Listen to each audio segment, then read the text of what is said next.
In every age, a few rare souls pierce the veil of the ordinary. Mystics who glimpse the hidden architecture of reality. Channelers who lend their voice to intelligences not of this world. Witnesses who dare to bring these encounters into the light. This is their story, and a filmmaker's vision to unite them. To ask whether humanity stands at the threshold of a greater truth.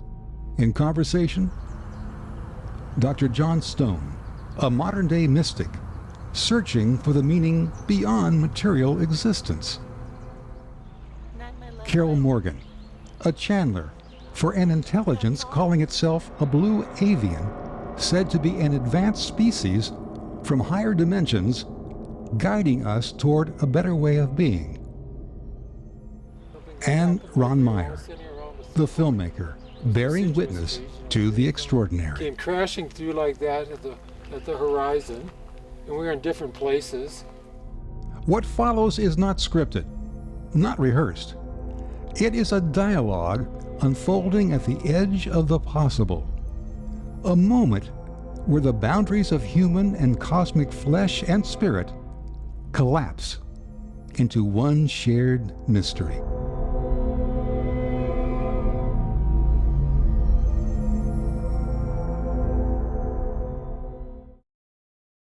Okay. Number one. Okay. A few years ago, a film crew from Center Communications, owned by Ron Meyer, filmed Carol Morgan as she entered into dialogue with Ellen McGargle. From that beginning, this unfolding journey has carried forward to this conversation you are about to witness. When we were in Arkansas, when Zia turned to me and said, "There's something big going to happen with somebody, with a partner of yours, somebody who you're going to partner with and do something really important." And I kind of think that might be John, because shortly after that, we got on the track of doing the near-death experience stuff, and he's had mystical experiences. And I know it wasn't Alan, not that Alan and I are doing things together, but he seemed to be talking about somebody else that would come into the existence, and we do some important work. And certainly what we've done since then is really important. So if you guys just want to engage, I don't know, I haven't done this before. You and Carol can talk and I'll just listen. But if it comes time, I want to bring up the question about the communication from an alien being. I lived in Minnesota for 28 years. I'm Costa Rican. I went to Minnesota for college, ended up getting married and getting a good job there and staying. But for 22 of those 28 years, we lived in Denmark Township, which was just across the river from Prescott, Wisconsin. So my kiddos went to school when they were little in Wisconsin, and yes, and actually that's where they are right now. They're in Lake Nebagamon, northern Wisconsin. Okay, very good. Yes. So I will tell you a little bit about me, and then we can go into what you've experienced and what may have brought us together today. So I grew up in Costa Rica, in very conservative Catholic Costa Rica, very nice environment. I had a very nice life growing up, but there was always something in me that said, I want to get out. I need more. And I've always been fascinated by the American culture and the language. I wanted to learn to speak English well. So to make a long story short, I ended up in the US. But the very interesting thing is that I recreated here what I was living there. I wanted to live something new here. And if you don't change your mind, you're going to continue creating with that mind. And that's what I created. Not that it was bad, but I came to the US to make a lot of money. unapologetically so, and I did well in my career. And in my 30s, I realized that I had accomplished everything that I had set forth to accomplish, and I was miserable. So that's what precipitated my spiritual awakening, if you will, was finding myself in my 30s and miserable. I had trouble in my marriage. I hated my job. I was busy with two little ones. It was like my life imploded, really. And when this was happening is when A Course in Miracles came to my life. And I don't know if you're familiar with that text. So the Course came to my life, and it tends to find you when you're ready for it. And I was basically on the floor on my knees, wondering what I had done wrong and wondering if there was a different way to do things. And that's when it came to my life. What this did is it precipitated the meeting of a channeler. I didn't know what channeling was until 2016. I had no idea. I was living under a rock, like many Catholics do. And I met this lady that channels Jesus. Her name is Tina Louise Spalding. My husband had found her, and he had binged on her material. And the day that I met her in person, I knew that I was going to be working with her or for her or something. This was at the end of 2017, and so is the case. I have been managing Tina's business. I was in corporate for almost 30 years. I started managing her business as a channeler. Her business has exploded.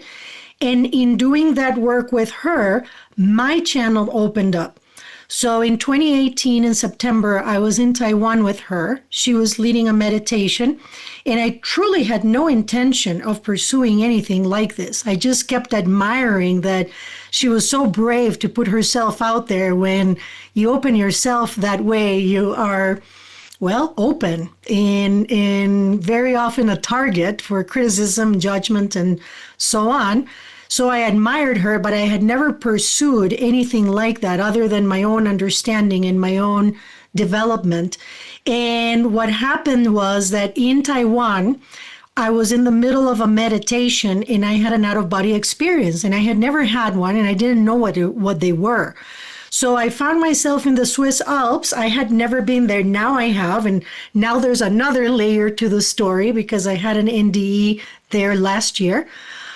But I recognized that I was in the Swiss Alps, and all of a sudden the meditation, which was guided, was leading us to a being. So I approached the being, and as I approached it, I realized that it wasn't human. I never saw the being. It was perception. It was just knowing. It was so large. The energy was so large. The love was unconditional to the extent that you've never felt in humanity, or I had never felt. So I recognized it as something not human. So I approached the being, and we were to ask for a message. And the message that being gave me was, you're on your way to changing the world. I didn't understand what that meant. I didn't figure it out until last year in the Alps again in September, August. But when I came out of that meditation, I started channel writing, and that's when everything broke open. So I wrote pages and pages and pages of channeled information. I had never channeled in that manner. I had tried, and some things would come here and there, but it just came. And in that channeling, they explained to me that they are Blue Avians. They are sixth density consciousness beings. Consciousness/beings, and their mission with humanity is to help us in our ascension journey. They don't concern themselves with, they say, the minutia of the human condition. They are not fortune tellers. They don't do that kind of stuff. What they do is they help us understand our mind, which is our creative center. That's where we are creating from.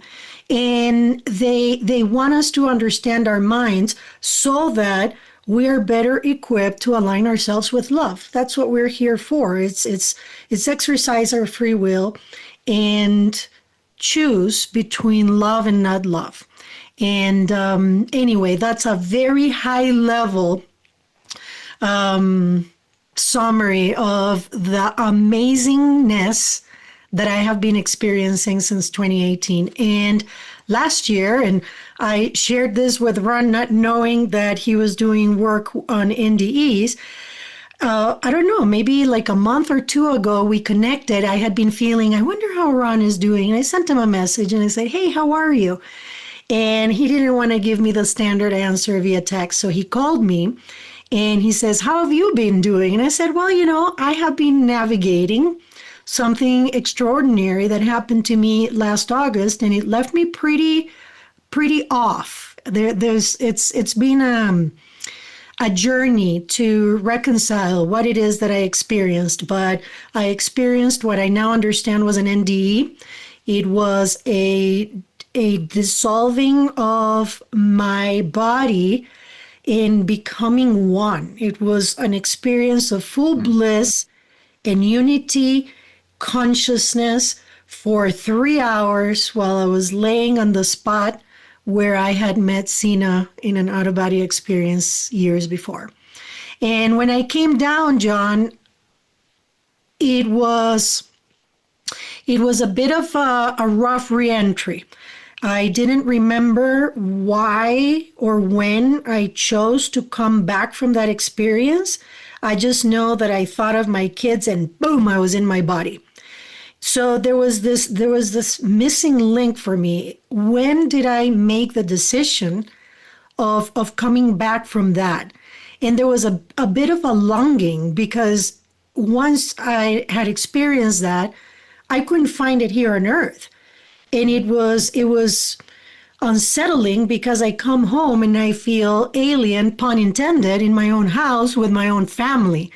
So anyway, it has been a journey of coming back, of remembering, and of radical acceptance of what is, and understanding that if I am here, there is a very good reason for it. So I feel much better. I have received more information about it, still blowing my mind. I always say you can't make this stuff up. And anyway, I have transformed my life through this, John. I had a successful career, as I mentioned, in corporate. And I decided after almost 30 years in corporate to get out of it in 2021 and do this full time. So that's what I do. I help people in many ways. I mentor, I channel privately, I run workshops, I run retreats all over the world, and also I manage or lead a community of over 1,500 members worldwide. So through what? Worldwide. Worldwide, oh. Yeah, so it's a platform similar to Facebook, but nicer. It's called Mighty Networks. And yes, I have a community of over 1,500 members. I'm the one that leads it. I do events there. I interview people. I actually had Ron and Alan there several years ago. How do you feel? Good. So he got it off his finger. I'm excited what we got too. I mean, man, more than I expected. So that's it. And part of what I understand now, John, is that something that I started with Zena, which is called Breaking Free, it's a movement, they call it, is part of why I am here. Part of why I decided to return is to help humans free their mind. That's basically it. So that's the work that I am focusing on. So that's me in a nutshell. Well, things have gone a little bit differently for me in that 30 years ago. I'll just talk about the awakening part of my life. I got a PhD. I was in academia for a while, and then that didn't work out. So I went into computers. I didn't like that much. I taught martial arts. That ultimately ended up not being fulfilling either. But in the pursuit of the martial arts, I met a guy named Peter Ralston who had some amazing abilities, and he mentioned that his abilities came from doing these retreats called enlightenment intensives. So I thought, well, I'd always been kind of interested in Zen, but I never really wanted to devote 30 years of my life that intensively. I wasn't drawn that way, and yet there was always this something, something was missing. At any rate, I decided to do the retreat. Peter said that the kinds of enlightenments you had on them were the same as the Zen people. And I thought, well, that would be cool. But I was interested in that, but I was also interested in the abilities that Peter was talking about. So there was kind of a mixture of motivation. But the question was, who am I? And I had an experience on the third day. It was a 4-day retreat. It was just a little being. Suddenly I knew it was me, but I couldn't. It was just this very minuscule being that was not of this world, or not of it would. I don't know what it was, but I knew it was like. So all I could say is, I am this. I could sense it. And then my question was changed to, what am I? So okay, so I'm this. What's that? What is this? And I worked on that intensively for 4 days. And enlightenment intensive it's a partner practice. One person says, tell me who you are.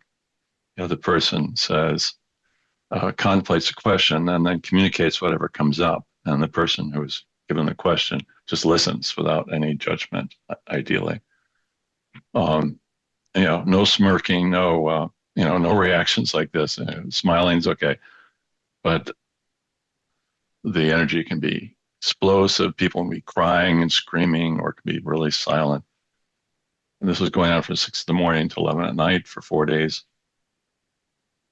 On the final day, I broke through, and I didn't know what it was, but I knew I'd become conscious of something new. And then I had an explosion of energy. I could just describe it. It just exploded. And I started sobbing and shaking with the beauty of what I was aware of and am aware of. Though I couldn't say, I knew it was me, but it was much more than me. It was like, there's no way to describe it. And it still it can't be described. It is indescribable, literally, because it is beyond all limits. But it was as if I was reunited with someone I'd lost and didn't know I'd lost. It was the kind of feeling, someone very dear to me, like my father. It wasn't my father, but it was me. And yet it was deeply familiar, and yet I don't remember ever having that awareness before. So it was odd, deeply familiar and completely new and unknown. And when I started looking around, I could see it was also what everything else is. Mm. Everything is that indescribable whatever. So it deeply confused me. The next day, I was going to the retreat with a boxing camp with Peter, and I'd lost all desire to do martial arts. Why would I want to do this? Why would I want to hit somebody? I was deeply confused because I was no longer directly conscious of it, but I couldn't deny it, and yet it was as if it disappeared. My awareness disappeared. So I spent years trying to deepen the understanding. I went to more retreats, and I kept alternating between these awarenesses, which were very brief or sometimes last days or weeks, and then ordinary consciousness where none of that seemed to be present, and I couldn't. So what's real? And it's taken a lot of. I went a little nuts there, and for a while I was very unstable emotionally. The way I say it is, one day I was walking through God. Everything was God. At work, my computers were God. And then the next day I was deeply depressed. So what's going on? And that's when I found out that part of what had happened is when I had a Kundalini awakening. I didn't know what that was. I thought it was, just New Age bullshit. That was my thought. What is this? I found out it was a real thing, and it's still, that energy is still present in my body. I've just gotten used to it. And over time, the distance between the two worlds, what I thought of as the divine and the human, gradually diminished until they're right on top of each other. Also, my sense of self has diminished. I'm still here. Particularly after one experience I had where I disappeared completely. The sense of self was completely gone. There was no one. And that's still true. There's still, there's no definition to me. I have no identity really. Ultimately, there is no identifiable self here. Though I do have a sense of self as well. They're both present. That experience you had of being out of your body for 3 days, that reminded me of something that happened to me that didn't last as long. 3 hours. 3 hours. Did I say 3 days? 3 hours. Yeah. With me, it lasted about 10 minutes. But it sounds very similar. It was at the end of a retreat. And we did, probably not a good idea for us to do this. We did some Kundalini yoga on the final day of the retreat at 6 a.m. So we're, breathing in our chakras up the body. And my Kundalini is already awake. I didn't really think about it, but then after doing all these exercises, in particular the breath work, breathing into the chakras up and gradually increasing the intensity, he had us lie down. And when I lay down, I opened up into the beauty. So I think,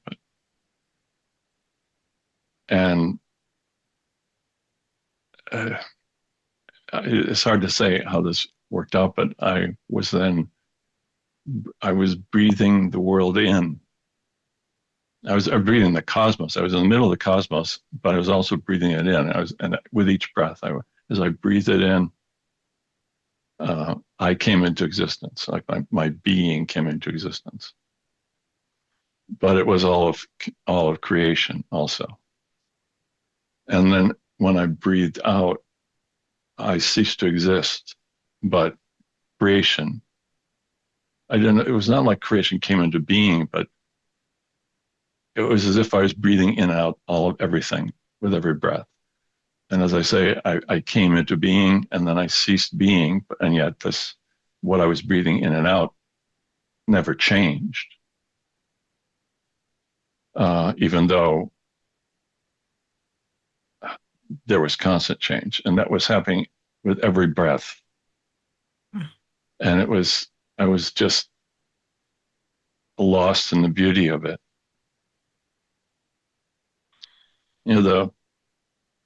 That which I was breathing in and that which I was breathing out is so beautiful, and was so beautiful.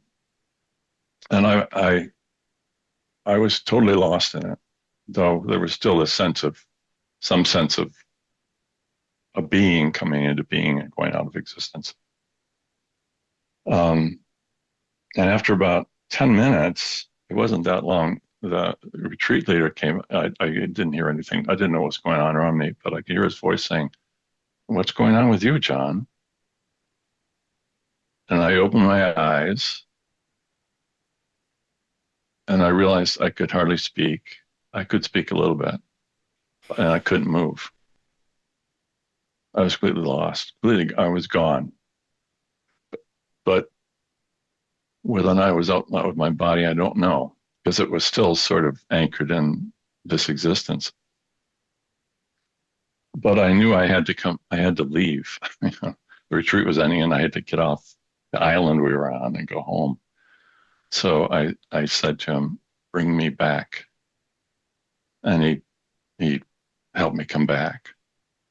Wow. And otherwise, I don't know how long I would have been. And I didn't want to leave, Mhm. that I did not want to leave that. And I still haven't fully integrated that. And that was quite a while ago, because it's, bits and pieces come, bits and pieces. It is what everything is, but what that is, I can't say. But the coming in and going out as if everything is constantly being destroyed and created constantly over and over again, like the breath of Brahma. I've read. It's a description of like God breathing. And I've had a number of other experiences, experiences of universal unconditional love and sorts of things like this. So, and now that I'm retired, I spend a lot of my time sort of just opening up to that. I also have chronic fatigue, chronic COVID fatigue. So I have all these physical challenges at the same time. I'm at peace, it's very interesting. So, and then a while ago, Ron started interacting with aliens and all the other stuff he was doing, and so he pulled me into that, and I did interact with one other channeler and Michael, channel being Michael, in another context. But I was intrigued when Ron said, I forgot what he said, or if he sent me a note, said that Athena wants to talk to you. That was the message I got. But I don't know if that's true. That was, as I understand it, Ron, that was Ron's understanding of what you had said, that somehow he thought I was involved in that communication you had with him. I have a question. Yes. I've been teaching people the practice of letting go Yes. so they can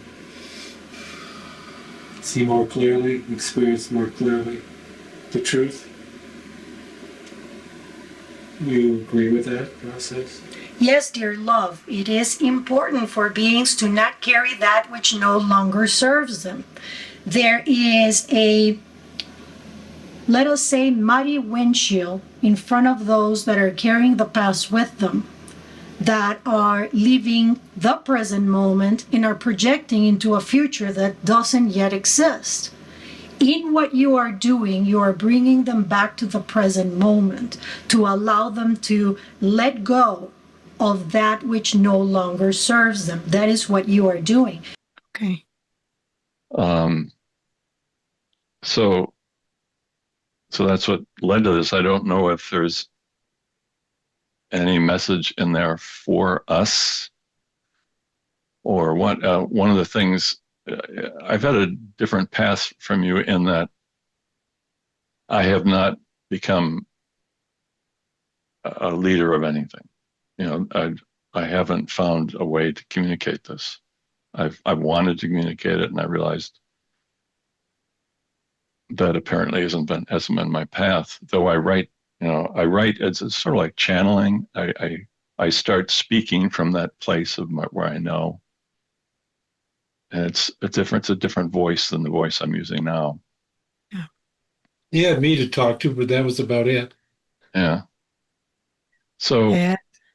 and I was thinking I would write something, but it's hard for me to write with the condition I'm in. So I've come to the terms of, I'm at peace with not being able to communicate it in words. But maybe there's something else meant to happen. I don't know. Well, it's interesting because there are so many things that I recognize in what you are saying. Yes, I'm doing this now I wouldn't want it any other way. But the interesting thing is that since August of last year, it has been different. It has really changed my life in the sense that I've had to really, on my own, figure it out. Because as you say, there are no words. And I tried explaining it to my husband, and it's so frustrating to not have the words. Words fall so short. When I was coming down from the mountain, he called me as soon as I was in cell range. I got that phone call, and I told him I just had the most amazing, life altering, mystical experience of my life. And I had a ton of weird stuff happen. So this was at the top of the chart. And I'm saying this to him. And he said, "Oh, that's cool." And then he went on to rip on my son that doesn't know how to drive. I'm like, he's 15, he's learning. It's like, what?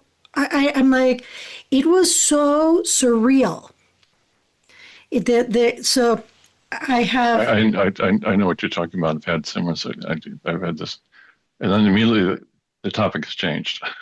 Yes, yes. And then we moved on to something. And then when I was home and I was having trouble relating to the world in general, and I brought it up to him again, I realized that I could not explain the magnitude of the experience, and I realized that I was not going to reach him, even if I tried. So I have set that topic aside with him, and I've continued with my life, trying to reconcile the best I can whatever I experienced and whatever I am doing here. But yes, I am coming to that place of peace with it where you find yourself. But it's taken me months. Here we are, July, it's almost a year later. And it's not something that I share often. I don't know what moved me to share it with Ron. Well, obviously, it was meant to be. When he said, "Yeah, it's been a strange year," I said, "Well, let me tell you about strange years." And then we started talking about it, but I can relate. In with me, what brought me back from a physical perspective, you had somebody that brought you back. From a physical perspective, what brought me back was the sun, because I was up there, several thousand feet up in the sun, laying in the field, and I started feeling my face just burning. And I was starting to feel that physical sensation because there was like no attachment to the body at that point. And then the thought of my children brought me back to my body, but it was jarring. It wasn't a sweet, smooth reentry. No, it was like boom. Mm. And yes, I have been trying to make sense of it since, and I have gotten bits and pieces, but yes, I don't know that I am at the level of peace with it that you are, but I am definitely striving to get there. Yeah, I mean, the hardest thing is almost all of my other experiences have been in this body. I've been conscious. The world has changed. Everything changes, but the body has still been there. Even when I disappeared, the body was still there. Yeah. And this is the one experience where there was no body. There was nobody, and Nobody. no body. There was Mhm. just this awesome. I don't know what it is. So I couldn't. How do I bring that into the world? How does that fit in with? Is it going?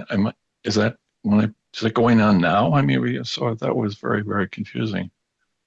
And it's just, as I say, like I started contemplating. I realized I was in touch with that which creates everything.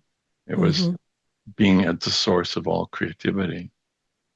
And one's one way of thinking about it, because I was another way of thinking about it. It's not so much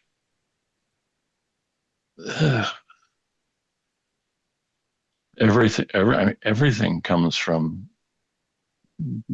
that place. I don't know how to say it, but I wrote one way that I find of expressing this for myself is I wrote a very short poem about it. I just want to see if this resonates with you. While he's looking, I also had that experience of the void and the infinite potential.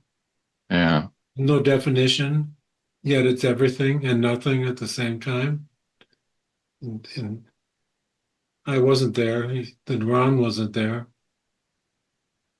but that was so powerful and clear that that was Mhm. the case. Here's the poem. It's very short. This is just 2 breaths. This went on for, every single breath. How many times do you breathe in a minute? So this is every single breath. With each breath I come into being, I inhale your infinite beauty and become me. I breathe in the stars, the vastness of space, all of time, your impossible gift of form and existence.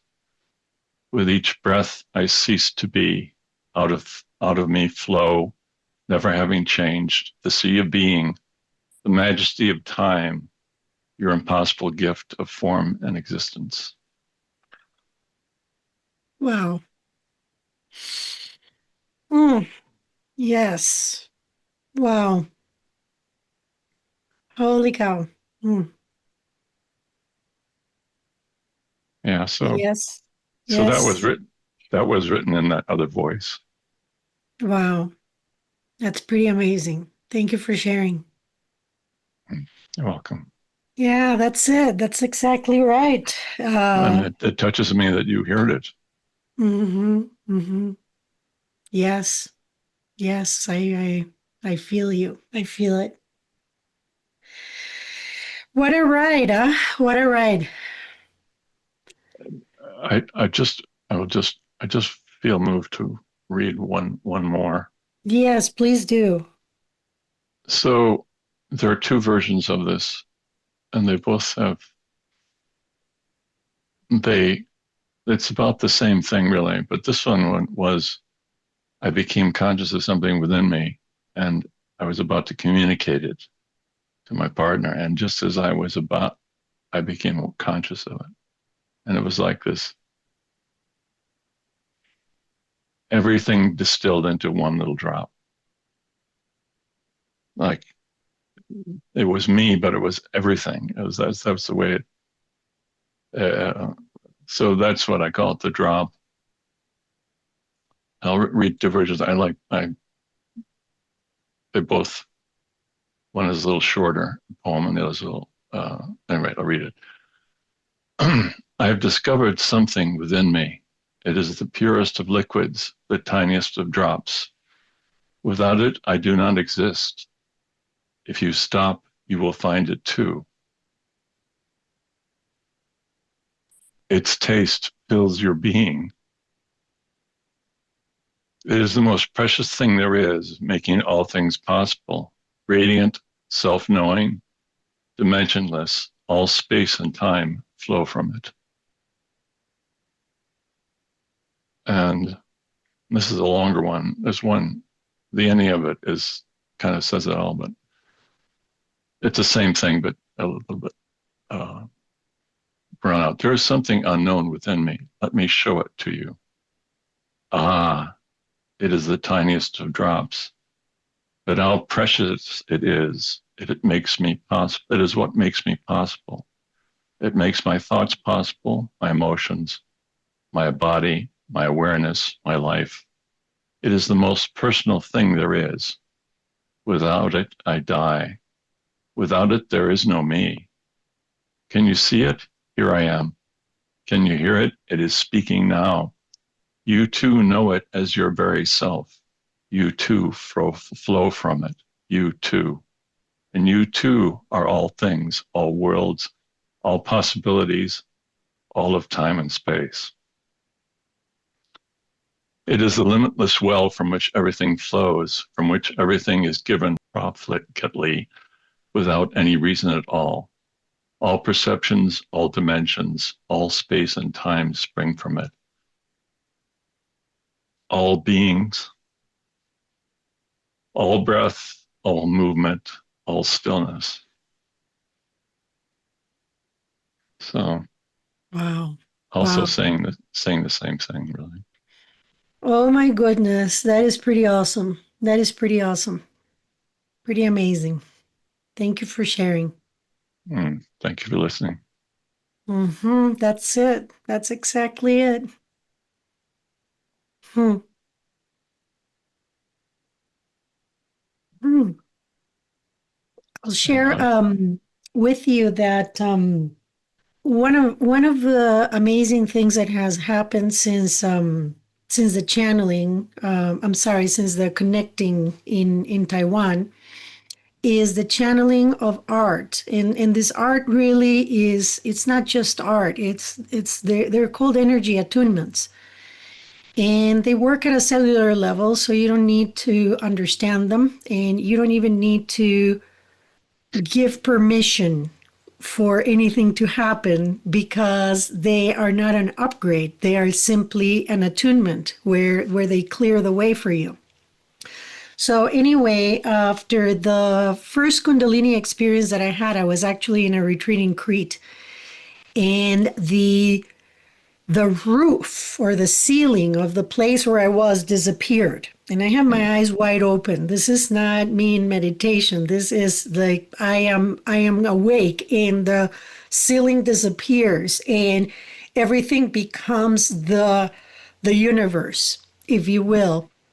I started seeing all these elements coming together, and now I understand that what I was seeing is the fabric of time space, which is geometric in nature. And all these patterns come together, all these elements come together, and that's what I started tuning into. So actually, I have this big one back here behind me. I'll show you, but this one is called the Holder of Truth. I've transmitted over 80 of them. I've seen some of them. They're quite wonderful.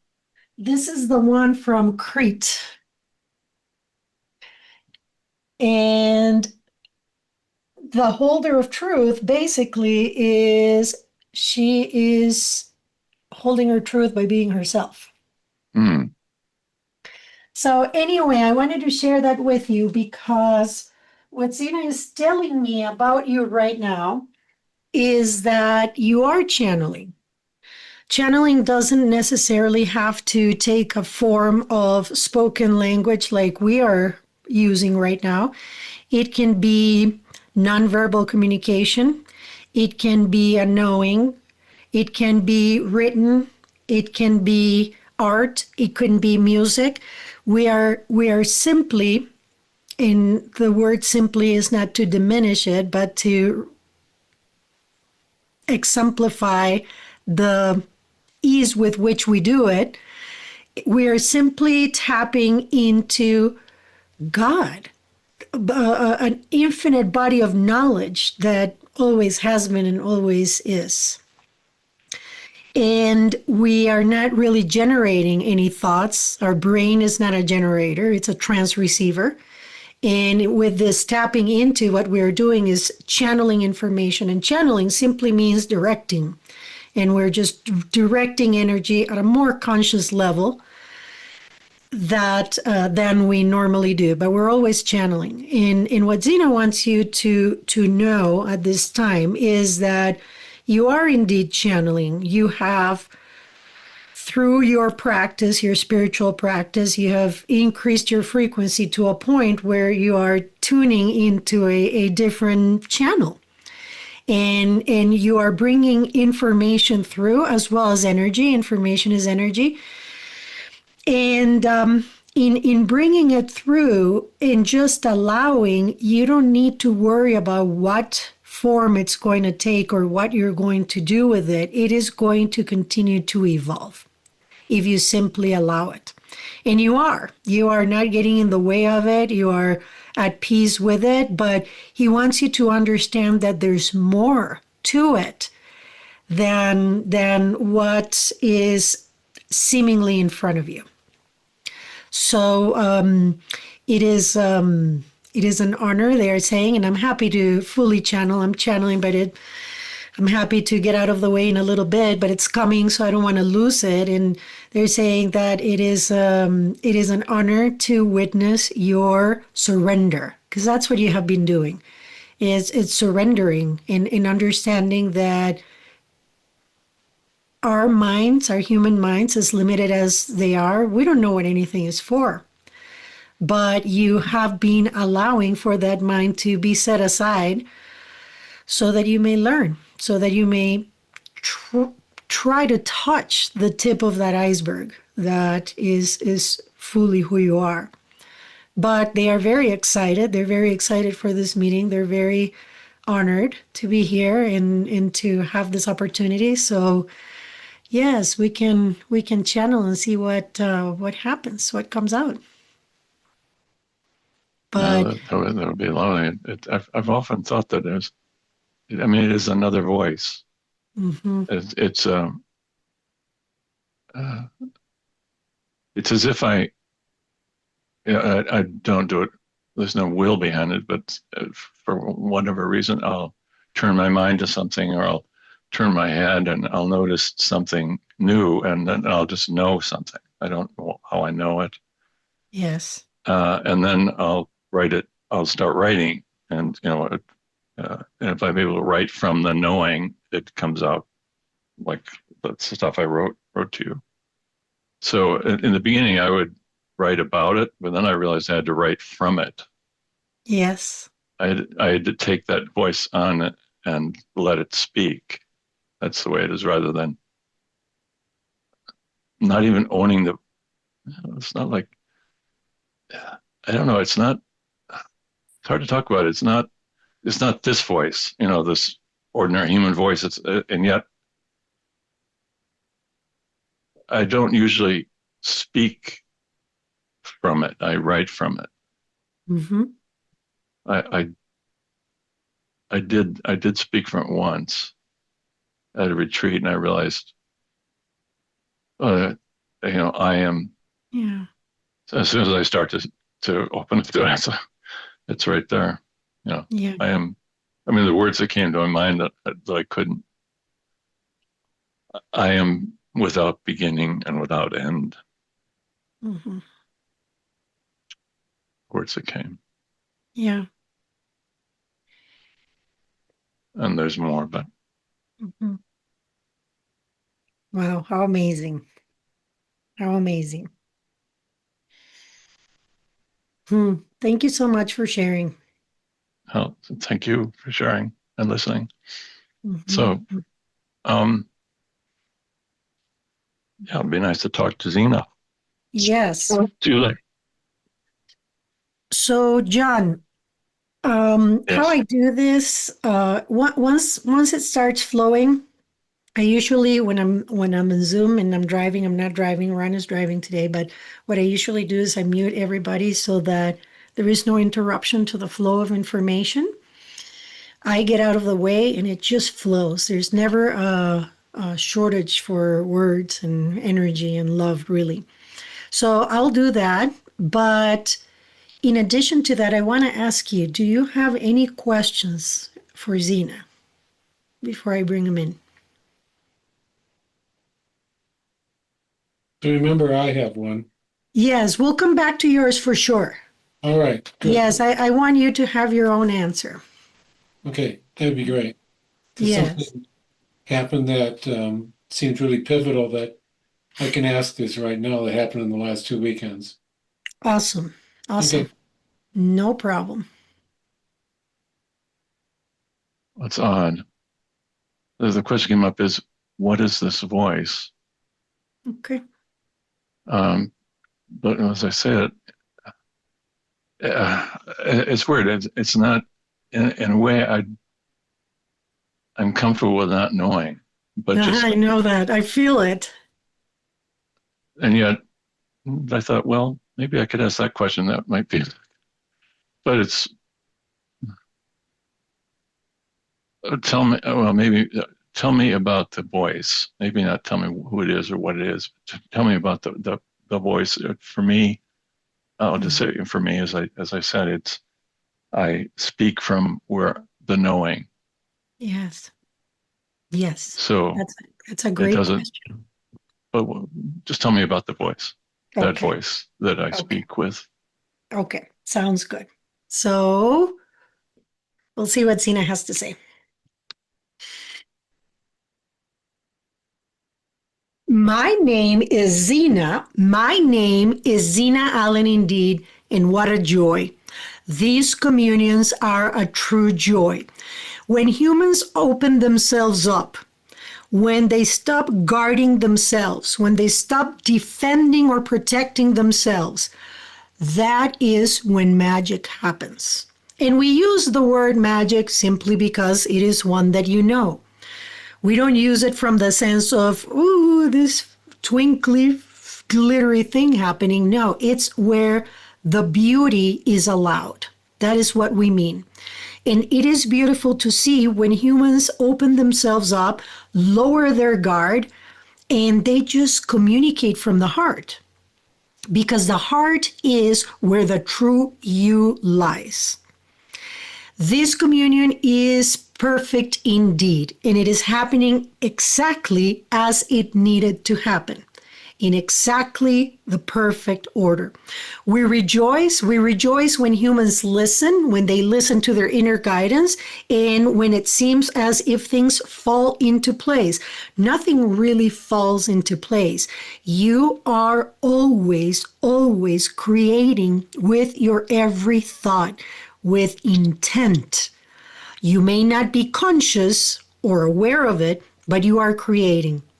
But when humans take a pause and they have these communions with the intent of opening up your understanding to the nature of conscious and reality, which is such a difficult concept for you to grasp, well, it creates openings. And that is what we find in here today. It's an opening. My name is Zena. I am not Zena. I am consciousness. We use a name because humans like labels. They like to think they are in control of their understanding of what it is that they are communicating with or what it is that they are doing. But there is no limit to consciousness, so to put a name on it, it is futile. And this is what you are feeling. To put a name to the limitless, the infinite, it is really not doing it any favors. Your knowing right now is what was creating the hesitation of, do I really want to put a name to all that is? And all that is not a name. It's an attempt to describe the undescribable. And that is that voice that you are sensing, that you are knowing, that you are hearing, that you are feeling. That is all there is. All that is. As our dear one was saying for us just now, humans are always channeling. Channeling is simply a word that describes the direction of energy in a particular form. And the form matters not. It happens to be that when you channel right, there is a lesser degree of surrender of the ego that is needed. So it tends to flow more easily than when humans verbally channel, as you are seeing it at this time. What is happening with you and for you, dear John, comes from you. You have gifted yourself the opportunity to become a conduit for that energy of unconditional love and for information to flow through. As a conduit, as a vessel, every cell of your body understands the importance of getting out of the way, of not getting hung up in the idea that you are a body, but then at the same time understanding that the body is a vehicle that is allowing for this experience. So at a certain level, you have created physical challenges not to stop you, but actually to help you strive as a catalyst, to help you in striving. Catalysts, dear John, are what helps the human experience evolve, because otherwise humans would just lie in their couches eating potato chips all day long. But as soon as there is a catalyst, there is growth. And a catalyst brings about the opportunity to choose. Well, that's what this realm of the third density is for. It's for you to exercise your free will. And the choice is between love or not love. And it so happens to be that you are polarized towards love, towards service to others. Now, the form, we go back to our transmission, matters not. How you decide to go about sharing or not sharing what you are receiving is entirely up to you. That is part of your free will. What is important here is that you have decided to pay attention to that opportunity to become a clear vessel. And you gave yourself these, let us call them physical challenges, so that you would decide, are you going to level up or are you going to give up? Are you going to find an ingenious way to write? Because we say here, the reason why we're having this communication today, or one of the reasons, is because you needed to hear with words seemingly outside of you that really are coming from you, that your writings are going to change lives. So, what are you going to do with this information now? Know that those writings are charged with energy, and you don't even need to worry about the words. You don't really need to worry about how you're going to do this. You continue to surrender, you continue to trust, and you continue to follow your inner guidance. That voice, that guidance that you are knowing is your, let us say, North Star. And it gives you, dear love, the opportunity to, let us say, experience or decode energy your way. There are clairaudience ways of decoding energy where you hear it. There are clairvoyant ways where you see the information. There are clairsentient ways of experiencing energy, which is you feel it. And there's claircognizance. And what is happening here for you, dear John, is that your claircognizance is blooming. So if this information resonates with you, if it touches your heart at any level, we invite you to do something with it, to allow, to know, to not doubt that voice, as you call it, that guidance, that North Star is coming through you for humanity. We don't say this to put pressure on you. Your governments do that. We are joking, yes. Don't take this so seriously. This illusion is not to be taken so seriously. But we say to you, this is not to pressure you. This is actually to open a door in front of you and watch you decide if it resonates or not, and decide if you're going to cross that door or not. The beauty of this realm is that the decision is yours. But if this resonates with you at any level, we invite you, dear love, to contemplate and entertain the possibility that what you have is bigger than you, and that the way you protect it is by sharing it. If this resonates with you, allow and get curious. Curiosity is at the center of creativity, yes? So get curious and say, wow, okay, well, how could I share this? How could I put it out in the world? And what role can this play in the evolution of humanity? If you get out of your way, because the ego is the one that keeps humans small, saying, who do you think you are? Nobody's going to pay attention to you. You have physical ailments. You're not going to be able to write. Blah, blah, blah. The ego gets in the way. But if you are able to silence that ego and set it aside and simply allow and follow your guidance and act on it, you will effect change in the world in the way that your soul deeply desires. Change in the world doesn't necessarily have to look like you being the president of a prominent country or some sort of political activist or whatnot. By changing your mind, dear John, you can change the world, because you is all there is. Bodies of other selves that you see around you are simply you having a different and valuable and valid experience, but they are you.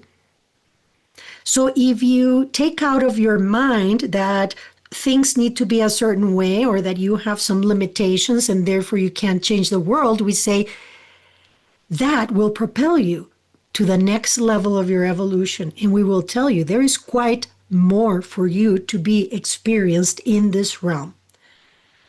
So it would behoove you to get rid of those ideas that you have that subscribe you to the aging program of humanity. The aging program that says that because you have reached a certain age, the body needs to have certain deterioration so that you exit the realm. That is nonsense. You can continue with vitality. With your mind, you can transcend the body. And yet, you can, and if you want, you will effect change in the world in this lifetime. You don't need to subscribe to that aging program.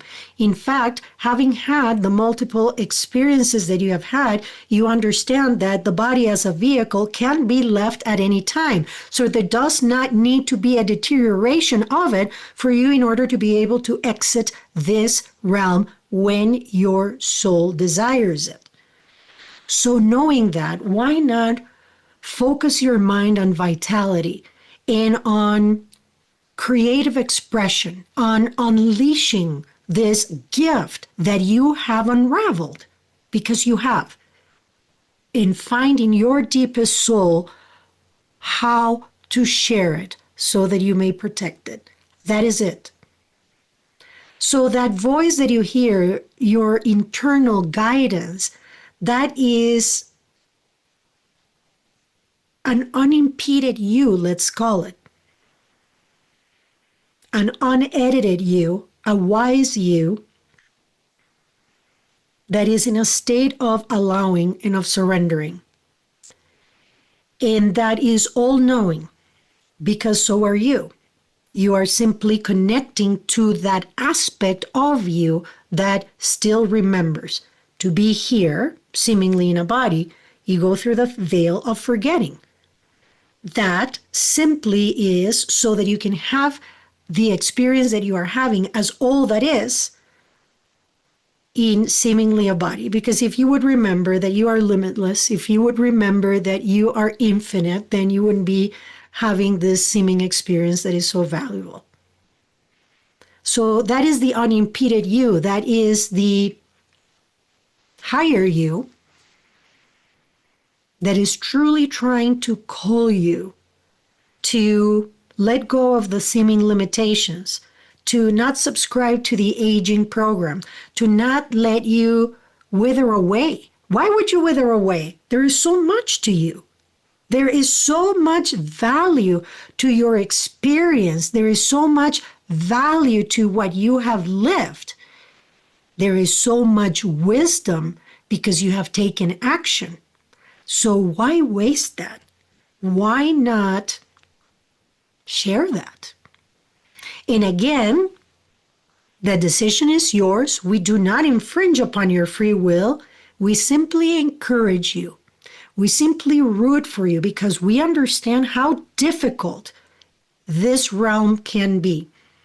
We understand how lonely it can feel when you do not have the words to describe what it is that you have experienced, when you think that others are going to think that you are crazy, when you fear the judgment, when you fear the harsh words or the harsh actions. We understand how difficult and how lonely it can feel. But here we are today to tell you, dear John, that you cannot be alone, that you are not alone, that you are loved and supported beyond what words in your human languages can describe. So, are you ready? And are you willing to set fear aside and to just unleash that momentum? It is a gift from you, to humanity. It is a gift, and there is no better time than now. Yes, we will come back to dear Ron, but we want to say to him that this is the person, the being that we were talking about when we had our encounter in the land that you called Arkansas. This is the being. And it is beautiful to see how plans that you make before an incarnation are effortlessly executed.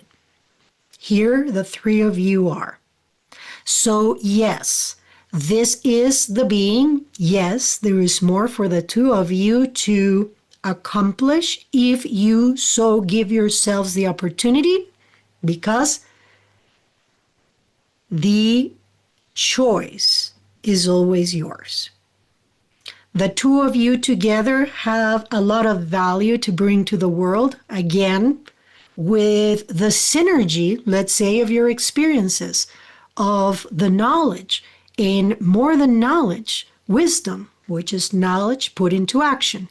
You each have your sets of skills that coming together can bring lots and lots of value to the world. So, to the two of you, are you ready? And you may say, well, what does it look like? And we answer, it does not matter. It does not matter. Do not get hung up on form. Form is nothing. It is the essence. It is the intent. It is the energy behind your actions that truly matters. In fact, it's not even the product. It is the seeking.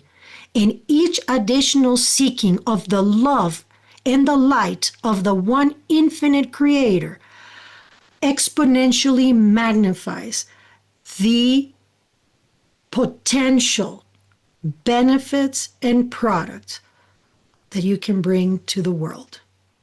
We will open ourselves up for further questions. We love you.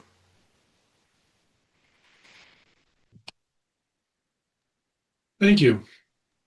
You're welcome. Yes, thank you. You're very welcome.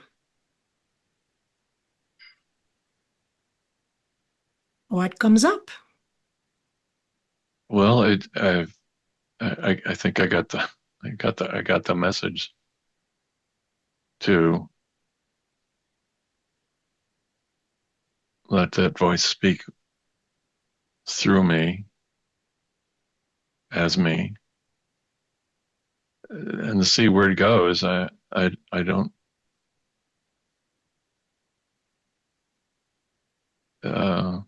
Interesting what Zena said about these illnesses. Something that I've often wondered about. That why am I getting ill at the time when I want to write this book? And it seemed the implication seemed to be that was to help me decide. I'm not sure exactly what. Yeah, to help you rise to the occasion. Help me rise to the occasion. If without a challenge, I'll just sort of put it off, maybe, that kind of thing. Mhm. Yeah. You know,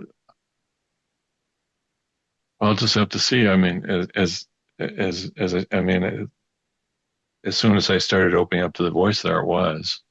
When I said, I'm without beginning, without end. And then I don't know. There just comes a knowing then. Mm-hmm, mm-hmm. So I guess I'll just have to surrender to the voice and ask. Maybe I can see what that voice tells me where to go. Yes, What to do next. and basically, as they said, it's a continuation of what you have been doing, which is surrendering.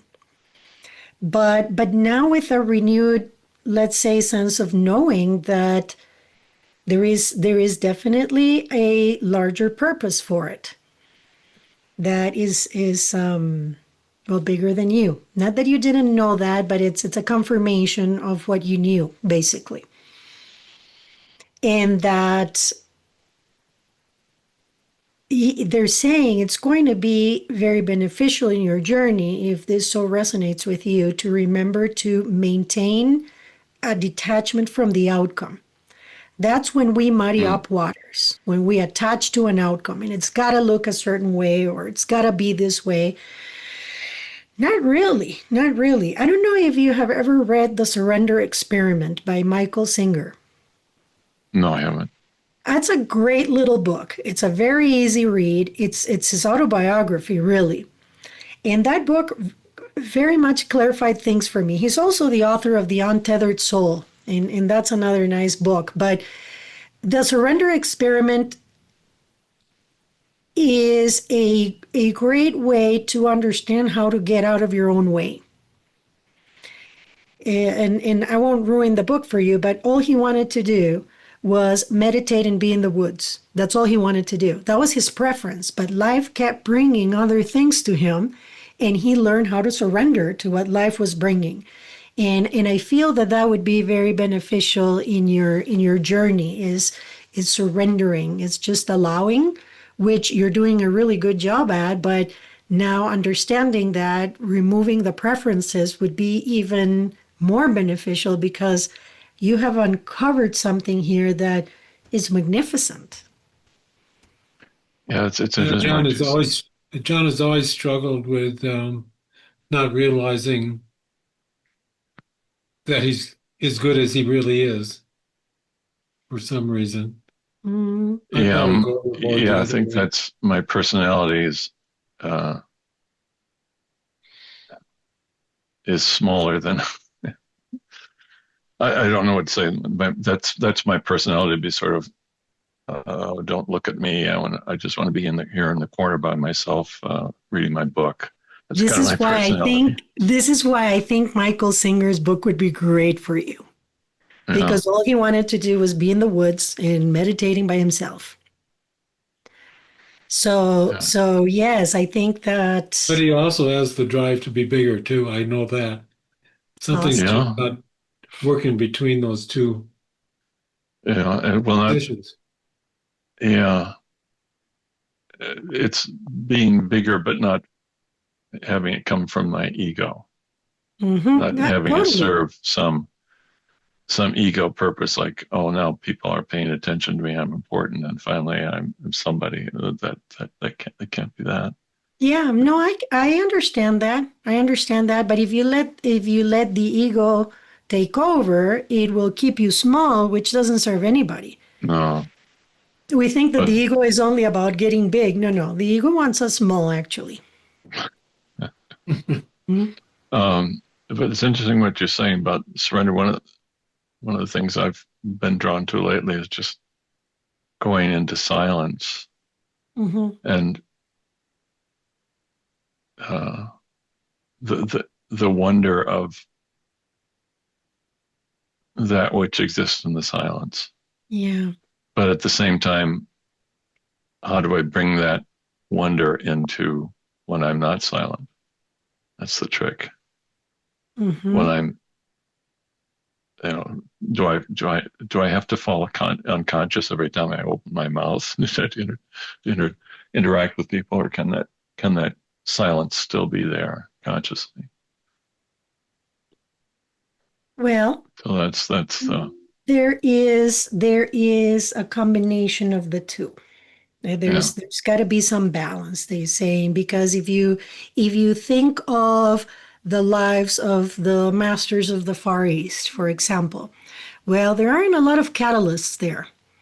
So yes, that's their journey, but we find catalyst when we are interacting with other versions of us, other beings, right? And we put outside of us what we don't like about us, what is unloving in us, we project it on everybody else so that we can actually see it and do something with it. So if we can find that balance between silence and everything there is in silence and interacting with others, that would bring the ideal product here on earth, because we're here for all of it. We're here for the Mm, mm, so-called good, for the so-called bad, and for the ugly. We're here for all of it. yeah. Mm-hmm. One of the things that just made me realize I realized uh, there's a poem by Kabir which echoed. I didn't realize this, but he says the same thing, that God is present in all joy and all sorrow. Mm-hmm. So that presence is in everything, always. Mm-hmm. Yeah. Yeah. It's presence. It's definitely not causation. It doesn't cause it. It doesn't cause the joy, or it doesn't cause the sorrow. Our perception does. Yeah. Well, I certainly have a lot to digest here. Did you have another question, Ron? Yes, Ron has a question. Ah, This is totally different. okay. So But thank you. You're very welcome, John. that was cool. So over a year ago, there's this chant called AIOU. Have you ever heard of that? There's a what? I'm sorry? That make up all languages, at the base of all languages. I have It's not saying heard. AEIOU. And a teacher we both know said that if you want to experience the loss of ego or the self, say that over and over as fast as you can. At the same time, you're doing something physical. And so I was on my Nordic track going away like this. And I had that experience. Myself disappeared. I watched it just dissolve and go away. Hmm. And it was just the world. And then I sat down, and even more interesting was to watch it come back, Hmm. reshape itself. So that was a long time ago now. But I thought I've been, as I start doing these filming investigations, like of Bigfoot and other paranormal phenomena, we were in Oklahoma, and we were sitting around a fire ring. It was spring, and so it was wet, but we did a meditation, a mindfulness meditation. I said, let's all do the chant together. And it goes A-I-O-U, A-I-O-U, until kind of exhaustion. And then as we were getting up to move away from the fire ring, we were, I would say the trees were 2.5 stories high, and they were deciduous. So while something came crashing through them, running horizontal to the ground, and then shot down right in front. You met Alan, right? About Yes. 5 feet in front of him was a huge thump. My cameraman heard the thump, thought it was me falling down because I'm the old guy. And we looked for what it was, and it was nothing. So, in some sense, that chant may have triggered this experience, which is impossible. But over the last 2 weekends, up in Colorado, Alan was taking some people on a kind of investigation, and they heard something in the woods, off in the distance. And Alan turned to this guy we call Big. What did you hear? And what he heard was A-I-O-U coming out of nowhere. Hmm. The chant itself was repeated. And then last weekend, it was repeated again and we recorded it. And we asked ChatGPT, how would you break this down? And it broke it down as AIOU. So is it a coincidence this is occurring right now? It could have been so this was almost a year ago, over a year ago, that I was going to talk to you and Zia, or is this an occasion to ask Zia, what is that? Is that trying to tell us something? What's the point of all of a sudden it's inexplicable that should just turn up out of the blue like that, right? For us who've had that earlier experience in Oklahoma. So I don't know if it's appropriate or not, but I thought, Why not? okay. Why not? Let's ask. They're not going to tell you anything that you shouldn't know. So let's see what they have to say about it. So did you hear it, or so I'd have to do it again? Probably not. No, we're good. Okay. My name is Zena. My name is Zena Allen indeed. We would like to redirect you to the concept of synchronicity. That is what is happening. These synchronicities are your clues that you leave yourself. They are your breadcrumbs so that you pay attention, because humans are living the majority of their lives unconscious. And what you're doing unconsciously, you are doing automatically. And what you're doing automatically is still creative. So you are creating a mixed bag of goods when you are not conscious. So these synchronicities, dear Ron, that you have given yourself throughout your life are there for your remembering, for you to pause and stop being unconscious and say, this is interesting. What if? And that what if opens up a myriad of possibilities. And guess what? The more adept you become at noticing such synchronicities, the more you're going to create of them. It's a cycle. The more you create of them, the more you notice them. And then, as a byproduct, the more fun you have in this reality at understanding that you are the creator.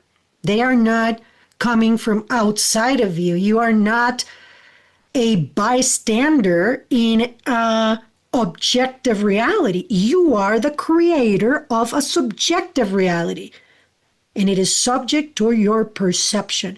It is subject to what it is that you need to create for your own evolution. So, going back to your inquiry, these are not coincidences. They are synchronicities that you have strategically placed so that you paid attention. Now, why a year later? Because time is not linear, dear Ron. When you open up a portal with your intention, with your attention, with your actions, with your altering of your state of mind or of consciousness, what you do is that you create a feedback loop. So time, not being linear, if you think about it, is only consistent of present moment over present moment over present moment, and it becomes like a cluster if you think about it. So in that cluster, there is only now. There is no past or future. There is no space for past or future. There is only at any given time the present moment. So you may think that it happened a year ago because you experienced time in a linear fashion here so that you can evolve and you can play your human shenanigans and whatnot. But it is all now. So in that loop, what you did is you created that portal with your intention, with your state of mind, your state of consciousness, and it is coming back to you. There's no beginning or no end. Our dear John already established that very correctly so. So it came back. What did that do? That got your attention.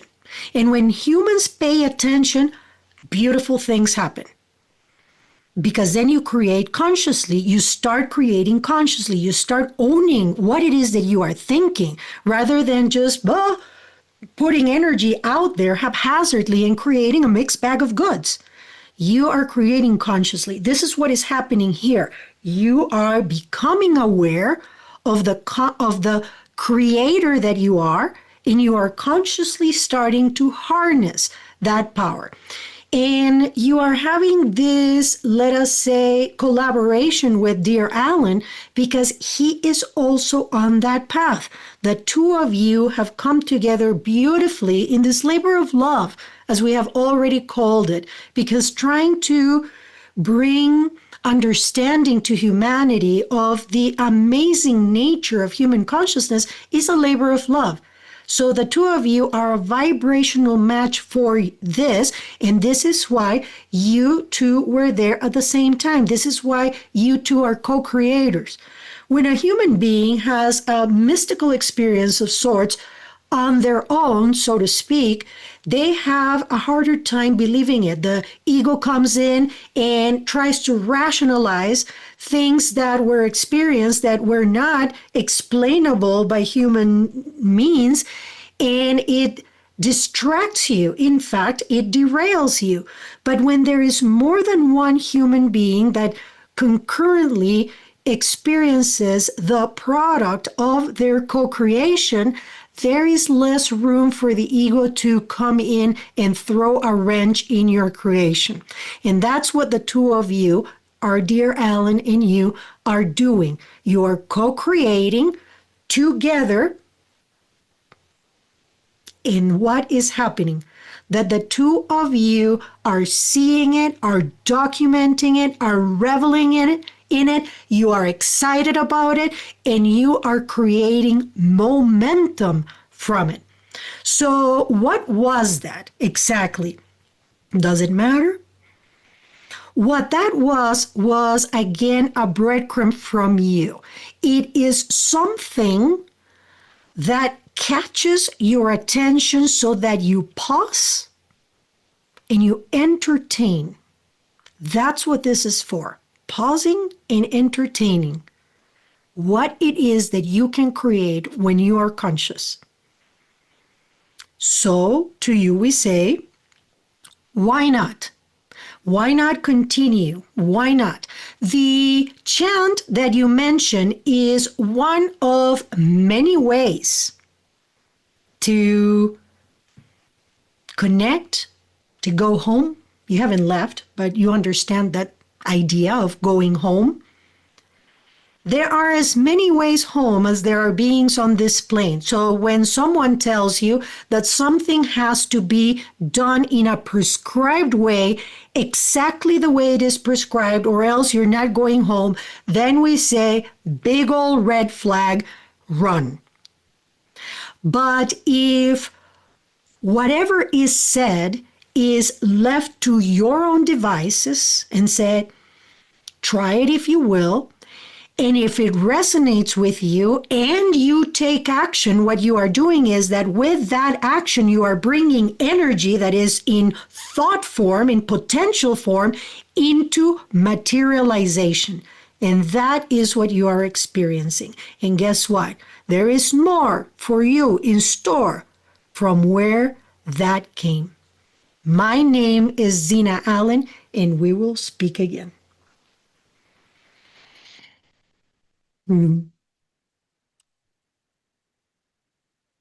Thank you. This has been great. Do you have any questions for us?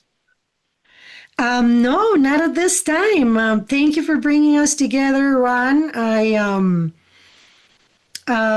have been understanding more my experience by talking to you and to John when you explained your near-death experiences, Ron.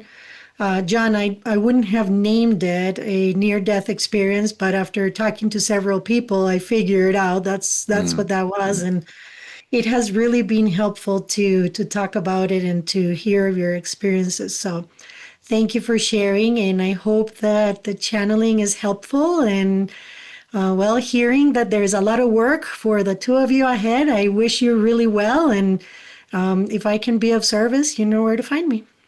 And you know where to Thank you very find me. much. Yes, I know how to drive to your place. All Yeah. right. Take Yes. care. Thank you, guys. Have a wonderful Lots of love. afternoon. Yeah. Thank you. Lots of Bye-bye. love. Bye bye. Bye bye.